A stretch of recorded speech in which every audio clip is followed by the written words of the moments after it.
Put your hands down. I just want to talk to her. I just want to talk to her. Please stop. I'm gonna get her, man. Bro, why are you doing that, bro? It was supposed to be a simple traffic stop, just another routine day for a Des Moines police officer. But within minutes, one driver's bad attitude would turn a quiet suburban street into a scene of chaos, shouting, and handcuffs. What really happened that night? Was it all justified, or did things go too far? On the evening of July 30th, 2024, the sun had just begun to set over Des Moines, Iowa. The streets were calm, traffic light, and the hum of a few cars passing by filled the suburban air.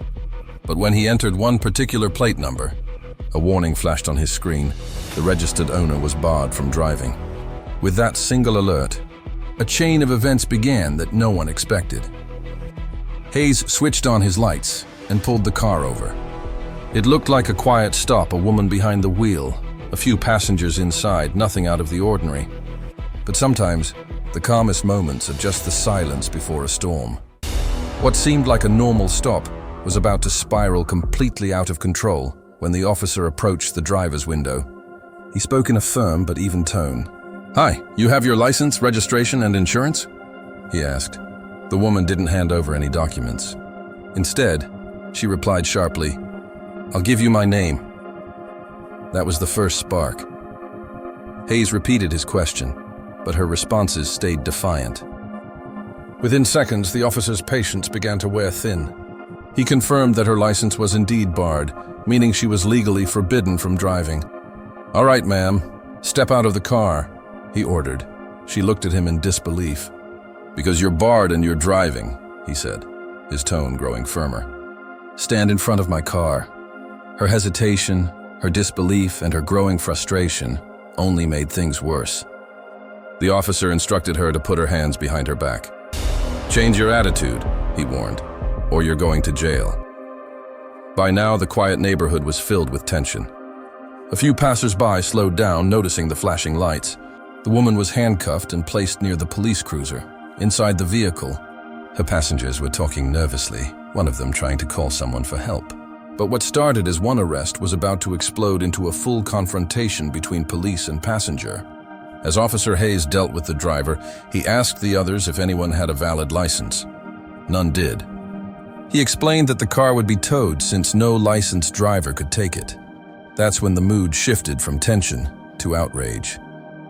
One passenger, an 18-year-old woman sitting in the back seat, grew upset. She wanted to talk to the driver, who was now in custody. She got out of the car and began walking toward the officer's vehicle.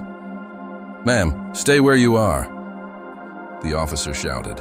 "Do not go over there." But the young woman didn't stop. Her voice was emotional, pleading.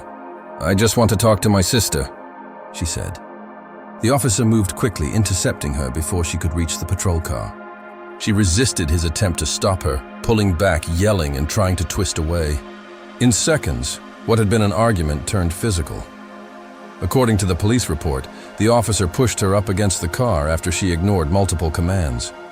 She continued to resist, and both ended up on the ground as backup officers rushed in. The sound of shouting filled the air. Other passengers yelled for her to stop resisting, some shouting at the officer to be gentle. The officer radioed for backup, warning that the situation was escalating, and just when it seemed under control, a shocking twist left everyone stunned. Within moments, more officers arrived at the scene. The 18-year-old was handcuffed and told she was under arrest for interference with official acts, a charge that often applies when someone obstructs an officer in the course of duty. Still crying and confused, she insisted she had done nothing wrong. "I just wanted to talk to my sister," she repeated over and over. But in the officer's eyes, her movements had been aggressive, her refusal to listen a potential threat. The other passengers stood by the curb, their faces a mix of anger and disbelief. The officer told them all they were detained and not free to leave. To them, it felt unfair, like they were being punished for someone else's mistake. To the police, it was a matter of control and safety in a chaotic situation. Back at the squad car, the young woman's frustration boiled over. She complained about being hurt and pushed. She said she wasn't resisting and accused the officers of going too far. In return, they accused her of interference and even assaulting an officer when she struggled. But then, Something unexpected happened inside the police car that changed everything again. As she sat in the back seat, handcuffed and furious, the situation took another dramatic turn. Somehow, she managed to slip one hand out of the handcuffs, a shocking move that officers caught moments later. "Why are your hands in front of you?" one of them demanded. "I took it off, but I'm not going to hit nobody," she said calmly. "I just want my stuff back." Her voice cracked with anger and fear as she demanded her purse, her social security card, and her son's information. She accused the officers of trying to take her things. At this point, emotions ran high. Officers resecured her cuffs, trying to keep her under control, while she continued yelling that she had done nothing wrong. Nearby, the original driver, still the center of it all, sat quietly in another patrol car, booked for driving while barred. A serious misdemeanor in Iowa. But was it really just about a barred license, or was there something deeper behind the officer's reaction? Later that night, another officer and a sergeant arrived on the scene to review what had happened. The bodycam footage captured the entire sequence: commands, resistance, and takedown. When they asked the young woman what happened, she gave a trembling, emotional explanation. "I was just walking to the car to talk to my sister," she said softly. "I never hit him. I didn't do nothing. He just pushed me to the ground. I'm only 18.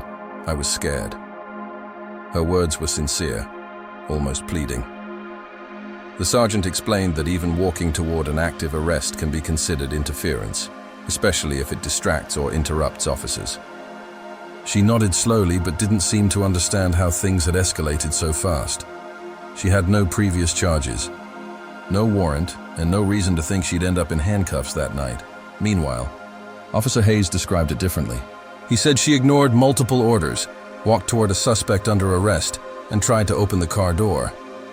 He claimed she resisted his attempts to stop her, which forced him to use minimal force to bring her under control. Two very different perspectives, one rooted in authority, the other in fear. Who was right? Who went too far? The truth depended on the lens you looked through.